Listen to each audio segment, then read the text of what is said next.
Welcome to Hopeful Moments 1. Today, we will share a story about selfish behavior, unreasonable demands, and disrespect in social situations, illustrated through the character Karen, a term commonly used to describe people who behave rudely and feel entitled to special treatment over others. Today's story will take you through a rather surprising situation. Karen not only refused to cooperate but also displayed an arrogant attitude, denying all responsibility and demanding to speak with the manager, hoping to take advantage of the restaurant staff's compliance to reserve a table for herself.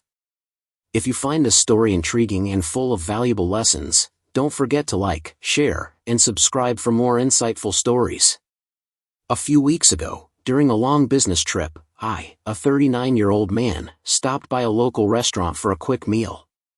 That day, my work finished earlier than expected, and with a few hours of free time before my next meeting, I decided to sit down and eat there rather than taking food to go as usual. It was already early afternoon, and the outside space was quite peaceful with soft sunlight shining down on the narrow streets of the downtown area. The restaurant I chose was a small, charming local eatery with a simple, traditional ambience. The wooden tables and chairs were neatly arranged in rows, and the soft golden light from the small lanterns hanging from the ceiling created a cozy atmosphere. The restaurant wasn't too crowded, about 60% of the seats were occupied, but the space still felt comfortable and private. The clinking of spoons and forks blended with soft conversations, creating an everyday atmosphere. At that moment, I felt incredibly relaxed. After a busy morning of work, having the chance to sit down and relax in a new yet vibrant place was truly a pleasant experience. I decided to enjoy my meal at a leisurely pace instead of rushing through it like on a typical workday. The young female server, with a polite but somewhat rehearsed smile, led me past the tables and pointed to a small two-person table near the window. "Please sit here," she said gently but somewhat hurriedly, perhaps because the restaurant was getting busier. The two-person table was neatly arranged with a clean white napkin and a menu placed neatly in the center. I nodded to thank her, but before sitting down, I turned around to ask her where the restroom was. "Where's the washroom before eating?" I asked, trying to keep my voice calm yet clear. She pointed towards the back of the restaurant, where a small blue sign was almost invisible under the soft yellow light. "Right at the back, on the right," she said and quickly walked towards the counter to continue her work. Before leaving the table, I placed my familiar baseball cap on the menu. It was a small habit, but I believed leaving a clear sign, even something simple, was the best way for the staff to know that the table was occupied.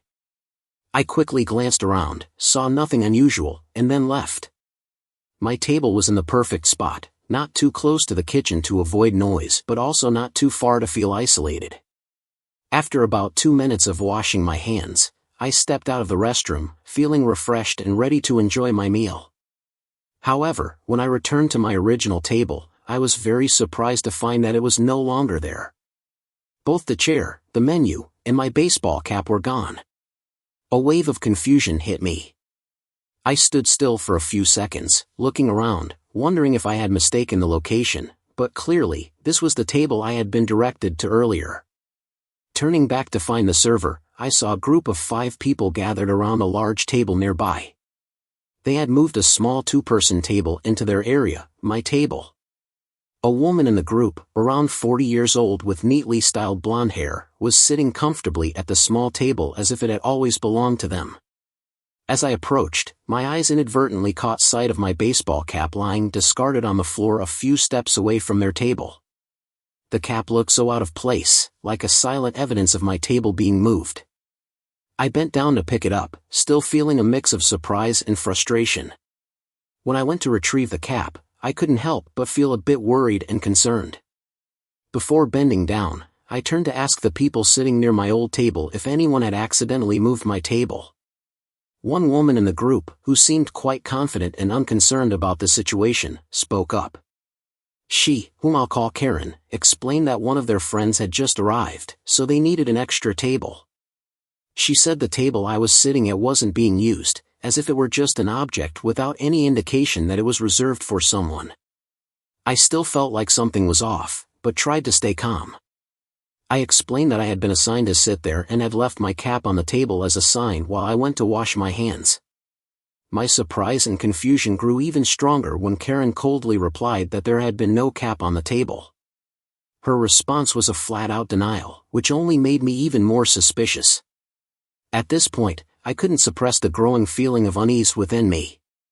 Something was definitely wrong, and I couldn't ignore it. How could my cap just disappear so irrationally? It felt like everything was being turned upside down, and I began to suspect that this wasn't just a misunderstanding or a small mistake. How could my very distinctive cap suddenly vanish without any clear reason? This feeling became even clearer when I looked down at the floor. That's when I saw my cap lying still on the ground, seemingly discarded, as if it had fallen from a height no one had noticed. It was hard to believe my eyes when I saw the cap lying there, like an object that no longer belonged to anyone, stripped of the value I had placed on my spot, now rendered insignificant. With confusion and discomfort, I pointed to the cap lying on the floor and turned to Karen, asking firmly, "So how did my cap end up on the floor?" I couldn't understand how she could be so calm, with no sign of guilt or embarrassment. And then, Karen responded indifferently, as if none of this concerned her. She not only refused to take responsibility but also denied the existence of the cap, saying she had never seen it, as if I was imagining everything. Karen's words made me feel cornered, trapped in a situation where no one seemed to want to clarify or help me understand what was happening fairly. My confusion grew as I realized that her reaction wasn't just a simple denial but felt like a punishment for what I believed was the right thing to do. Not only was my request dismissed, but I felt as if I had no legitimate reason to ask for what was rightfully mine. The more I thought about it, the more I felt pulled into a chaotic and unclear situation. Everything became ambiguous and lacked transparency. I couldn't understand how a simple situation could become so complicated, just because of Karen's resistance and uncooperative attitude. All I wanted was an explanation, an action that could clear things up, but instead, I was pushed into a situation where no one, not even Karen, seemed to want to help me uncover the truth. With every word and reaction from Karen, my feelings of confusion and unfairness grew stronger. Her words weren't just a denial, they seemed to intentionally create a distance, a barrier between me and the other group. The entire atmosphere became blurred, and I didn't know what to do next. As I felt I could no longer stand still in this awkward situation, I looked around and suddenly noticed a server walking by. He seemed busy with his work, but I couldn't let this opportunity slip by. I quickly signaled him, trying to grab his attention without making a scene. I knew this was the moment to act if I wanted to resolve the issue quickly and fairly. When the server approached, I began to explain the situation clearly and calmly, though I was tense inside. I told him that the group had moved my table to where they were sitting. My words weren't an accusation, I was simply stating the facts as a polite request to resolve the issue. The situation became even more tense when the woman sitting at my table began to stand up, as if she would give up the table for me, an action that could have resolved the conflict. However, before she could do anything, Karen immediately shouted with a firm and authoritative command, "Don't you dare." Karen's gaze, directed at me and the server, was a challenge, as if she truly believed she had the right to decide everything in this situation. The air became thick with tension and contradiction. However, what truly surprised me was the server's response. Instead of backing down or staying silent, he reacted strongly, saying that he wouldn't waste the manager's time dealing with a Karen or complainer. This not only showed his decisiveness but was also a very smart strategy in handling the situation. He clearly stated that Karen's group had two choices, either return the table to me or find another place to eat. It was a direct and strong confrontation that left me both surprised and impressed. And in that tense moment, I realized something important: respecting myself and my rights is non-negotiable. I stood my ground, not just for the table I had chosen, but because I couldn't allow anyone's disrespect to encroach on my sense of self-worth. When Karen refused to accept my request and continued complicating the issue, I began to realize that this wasn't just about a table, it was a lesson in standing up for my rights in any situation, no matter how big or small. With patience and determination, I not only kept my table but also realized the power of standing firm in the face of challenges in life. Karen's attitude, though frustrating, was exactly the driving force that gave me more motivation to pursue what I believed was right. From that moment, I learned that sometimes, to achieve fairness and respect, you have to be firm, even in the face of resistance or uncooperative attitudes. In the end, when the server decided to take strong action and help me reclaim my table, I felt not only like the winner in this situation but also someone who learned the lesson of resilience and self-respect. It made me realize that in life, every time you stand your ground and defend yourself, you're not only making the situation fairer but also building self-esteem and determination, which is the drive to keep moving forward. I continued explaining to the server that in this situation, I just needed my table to continue working or relax as originally planned. I kept my tone patient and polite, as I didn't want to complicate things further. However, a part of me felt uncomfortable because I didn't understand why the situation had become so complicated. All I wanted was a fair and quick compromise, but it seemed things weren't as simple as that. My patience remained in every word, but I felt somewhat helpless when I didn't receive an immediate response from the server. What I needed now was not just an explanation, but clear and decisive action to restore order and fairness. This situation, though a minor detail in the day, had given me a sense of disrespect and injustice that I couldn't just sit back and endure. In that moment, I wasn't just asking for a table to sit at. I was seeking respect for my rights, hoping that everything would be handled fairly and without unnecessary tension. The confusion and discomfort I tried to suppress suddenly shattered when Karen unexpectedly interrupted. Without hesitation, she immediately barged into the conversation, and of course, she directed her words solely at me, completely ignoring the presence of the server. With a challenging tone and no respect whatsoever, Karen said I should find another table because her group had claimed this one. Her words were like an unchallengeable command, with no gentleness or goodwill. It seemed that Karen had decided she had the right to take any table, and there was no reason why she should have to give hers up for me. All respect seemed to disappear in that moment. I refused to be drawn into emotions and responded firmly, but this time, I turned to the server to explain the situation more clearly. I told him that I had been assigned to sit at this table and had left my hat on it as a sign while I went to wash my hands. I tried to stay calm and maintain politeness, although inside I was frustrated with Karen's unreasonable persistence.